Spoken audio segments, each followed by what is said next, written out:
দুই পক্ষের হাতাহাতি ও মারামারির মধ্য দিয়ে অবশেষে আত্মপ্রকাশ করেছে ছাত্রদের নতুন ছাত্র সংগঠন গণতান্ত্রিক ছাত্র সংসদ। এদিন দল গঠনকে কেন্দ্র করে প্রাইভেট বিশ্ববিদ্যালয় ও ঢাকা বিশ্ববিদ্যালয়ের মধ্যে ধাওয়া পাল্টা ধাওয়ার ঘটনাও ঘটে। শিক্ষার্থীদের তোপের মুখে পড়ে ৮ সদস্য থেকে ১২ সদস্যের কমিটি প্রকাশ করে নতুন এই ছাত্র সংগঠন। বিস্তারিত নাবিল জাহাঙ্গীরের রিপোর্টে।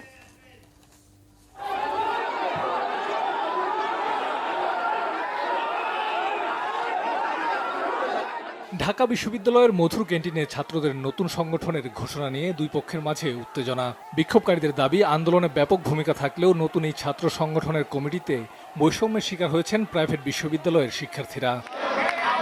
এর আগে বুধবার বিকাল ৩টায় সাবেক সমন্বয়করা রাজনৈতিক ছাত্র সংগঠনের নাম ও কমিটি ঘোষণা নিয়ে সংবাদ সম্মেলনের ডাক দেয়, কিন্তু বিকালে সেখানে মিছিল নিয়ে হাজির হয় বেসরকারি বিশ্ববিদ্যালয়ের শিক্ষার্থীরা। ভাই রামপুরে চলেছিল ভাই, আমাদের সামনে লাশ পড়েছিল, আমরা কিছু করতে পারিনি।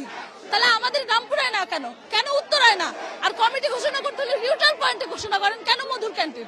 হ্যাঁ, এটা বিখ্যাত জায়গা, কিন্তু কাদের জন্য? ঢাকা ইউনিভার্সিটির স্টুডেন্টদের জন্য।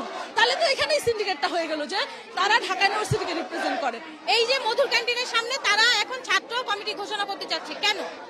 এই ছাত্র সংগঠন কেন? শুধুমাত্র ঢাকা ইউনিভার্সিটির ছাত্ররা তো সবকিছু করে না, এইটার সাথে তাদের সাথে আমরা কানেক্টেড হয়েছি, ন্যাশনালের, প্রাইভেটের, তারপর প্রান্তিক লেভেলের সকল ধরনের লোকেরা, সাধারণ ছাত্র জনতা মিলে এই আন্দোলনটাকে সফল করছে। এখন যদি কোনো রাজনৈতিক দল ঘোষণা করতে হয়, কোনো রাজনৈতিক কমিটি ঘোষণা করতে হয়, সেখানে সর্বস্তরের মানুষ থাকতে হবে। এর পরবর্তীতে আমাদের আন্দোলনের মূল স্পিরিটটা যেটা ছিল যে একটা আমরা নতুন বাংলাদেশ গড়বো, যেখানে বৈষম্যের কোনো ঠাঁই হবে না, জনমত ছাত্র সকলে মিলে আমরা একটা নতুন দেশ গড়বো। কিন্তু দিন শেষে এখন দেখা যাচ্ছে ঘুরে ফিরে আমরা যে আগের যে রাজনীতির যে রূপটা, আমরা ওখানে চলে যাচ্ছি। আমাদের কথা হচ্ছে যে প্রাইভেট বিশ্ববিদ্যালয়ের যে স্টেক, আমাদের এই স্টেকটা কেন আমাদেরকে দেওয়া হবে না? কেন আমাদের এখনো যে রাজনীতির প্ল্যাটফর্মটা, ওটা কেন একটা বিশেষ ভার্সিটি বা এয়া ভিত্তিক হয়ে যাবে? কেন সেটা প্রাইভেট বিশ্ববিদ্যালয়ে দেখা গেছে যে আমরা যখনই ইয়া করতেছে মেন ভাইটাল যে জায়গাগুলোতে, ওখানে আমাদের প্রাইভেট বিশ্ববিদ্যালয়ের জিনিসগুলোতে তেমন একটা রোল পাচ্ছে না। ইভেন আপনি এটাও যদি খেয়াল করেন, ম্যাক্সিমাম প্রাইভেট স্টুডেন্ট যারা আছে তারা আন্দোলনের সময় আন্দোলনে নেমেছে, রাজপথে কাজ করেছে এবং তারা তাদের পুরনো জীবনে ফিরে চলে গেছে। ছাত্র সংগঠনের সাবেক সমন্বয়করা মধুর ক্যান্টিনে এসে সংবাদ সম্মেলন করতে গেলে বিক্ষোভকারীদের বাধার মুখে বারবার ঘোষণার প্রস্তুতি পণ্ড হয়। এই সময় দুপক্ষের মধ্যে হাতাহাতি হতেও দেখা যায়। বাধার মধ্যেই তড়িঘড়ি করে নতুন ছাত্র সংগঠনের নাম ঘোষণা করা হয়।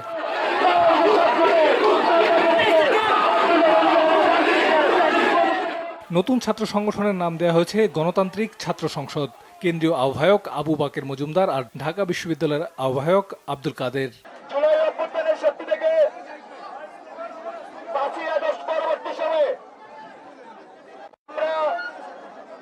যারা ছাত্র আছি, আপনারা জানেন ছাত্ররা এই জুলাই অভ্যুত্থানে ফ্রন্টলাইনে ছিলেন। সেই ছাত্ররা জুলাই অভ্যুত্থান পরবর্তী বাস্তবতায় তারা মনে করছে এমন একটি রাজনৈতিক বন্দোবস্ত দরকার, যে রাজনৈতিক বন্দোবস্তের মাধ্যমে বাংলাদেশের মুক্তিগামী জনতার, বাংলাদেশের মুক্তিগামী ছাত্রদের স্বার্থ হাসিল হবে। সেই লক্ষ্যে আমরা বাংলাদেশ ফার্স্ট, স্টুডেন্ট ফার্স্ট স্লোগানকে সামনে রেখে আমরা জুলাই অভ্যুত্থানের শক্তি থেকে একটি নতুন এবং ইউনিক ছাত্রদের পক্ষে ছাত্র সংগঠন ঘোষণা দিতে যাচ্ছি। আমাদের কেন্দ্রীয় কমিটির আহ্বায়ক হিসেবে রয়েছেন আবু বাকের মজুমদার এবং কেন্দ্রীয় সংসদের সদস্য সচিব হিসেবে রয়েছেন জাহিদ আহসান এবং মুখ্য সংগঠক হিসেবে রয়েছেন তাহমিদ আল মুদাসির চৌধুরী এবং মুখপাত্র হিসেবে আছেন আশরাফা খাতুন। পরে বৈষম্য বিরোধী ছাত্র আন্দোলন জানায় তাদের কমিটিতে নতুন দুজনকে যুক্ত করে মোট 12 জনকে রাখা হয়েছে নতুন এই ছাত্র সংগঠনে। নাবিল জাহাঙ্গীর, বাংলা ভিশন, ঢাকা।